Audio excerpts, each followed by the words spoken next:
Time for you to start talking to yourself. Yes, you heard that right. Or for some of you, it's time for you to start to learn how to talk to yourself. There used to be a stigma that only those who are suffering from mental illness go around talking to themselves. But nowadays, you see everybody talking to themselves. So for some, it provides clarity. For others, I don't know. But it's time for us to start talking to ourselves.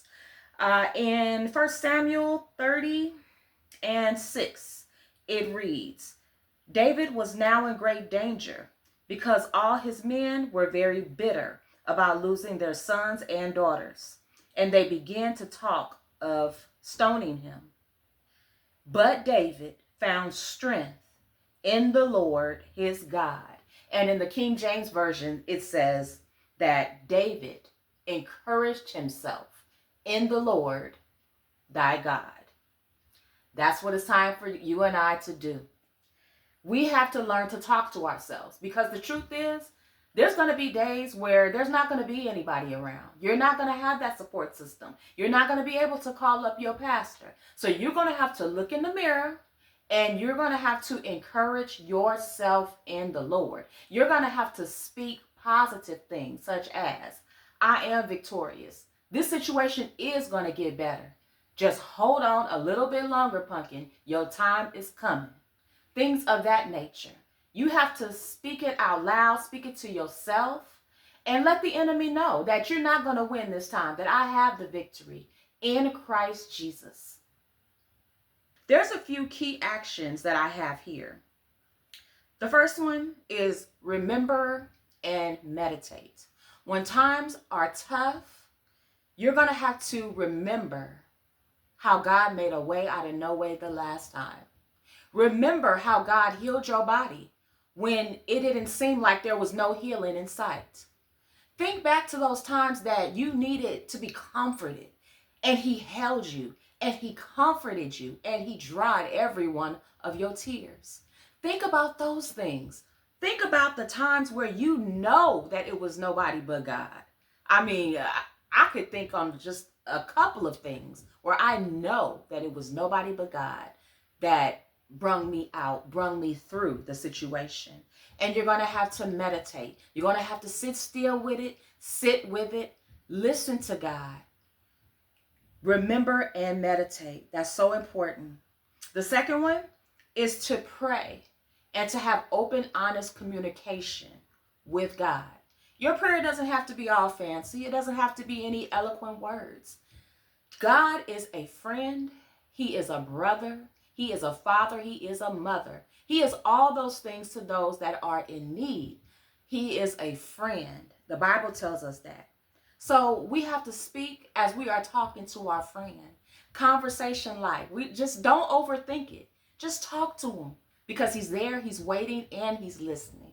Talk to him just as if he was right beside you, because he is. He is right beside you, and he is right there. Have that open communication. Honesty. Don't hold back anything. Those feelings that you're feeling, if you're frustrated, you're angry, tell him. Tell him about it. Because he is the only one that can take care of those feelings in the way that needs to be taken care of. So that open communication is so important.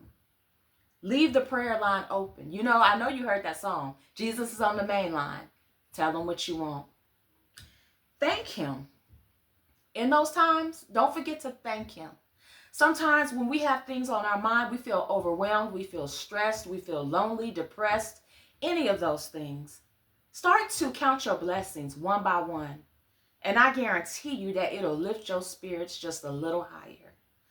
Thank him in all things. The next one is praise and worship. Praise and worship. I think I just spoke about that in the last one. The Bible tells us that God inhabits the praises of his people. He welcomes your praises. He's waiting for your praise. Praise and worship, it's not about how you feel. It's not about any emotions. No matter how you feel, open up your mouth and sing to the Lord. Open up your mouth and pray to him. Give him praise and worship, because he deserves it. And it also takes your mind off of the problem and it puts your mind on the problem solver. Speak his truth. That means that you're going to have to speak his promises. I know you might not see it, but you're going to have to speak it. The Bible also tells us about talking and saying and calling things that are not as though they were. So some people may think, oh, it's delusional, but I don't see it as delusional. You're speaking it into the atmosphere. You putting it out there. We spend time putting negative things out there. So it's time for us to put out something positive. We have to declare God's promises. God, this is what you said, and this is what I'm going to stand on. Declare his promises.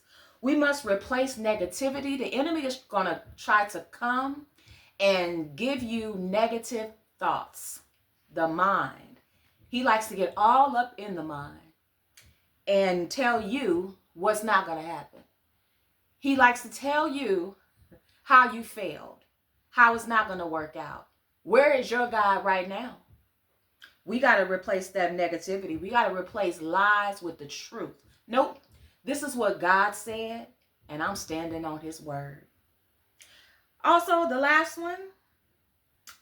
Well, no, this is not the last one. I have two more. Focus on Jesus. Think about his actions. Think about his nature. I always like to keep in mind, what would Jesus do? What would Jesus say? Because it's very helpful. I don't want to mess up with what Pumpkin would say, because it's not going to be good, probably, if we could just be honest. Sometimes it's not. So I focus on, what would Jesus say? What would he do? Because I've already prayed the prayer that I want to be more like Jesus. So sometimes situations may come where you're going to get some exercise. You're going to get to exercise what you prayed about. So focus on Jesus and not your circumstances. And the last one that I love is community. If you're able to, surround yourselves with like-minded individuals. If you belong to a church, if you have a prayer group, a study group, if you know people that's on your job, that's just in your space, that can pray for you, those that believe, those that might can speak a word into your life, use that and focus on community, because there's strength in unity. He didn't design us to go through alone, but there's strength in numbers and there's strength in unity and community. So find unity with fellow believers. But if you just can't do that, if you don't have those people, don't fret, don't worry. Encourage yourself in the Lord.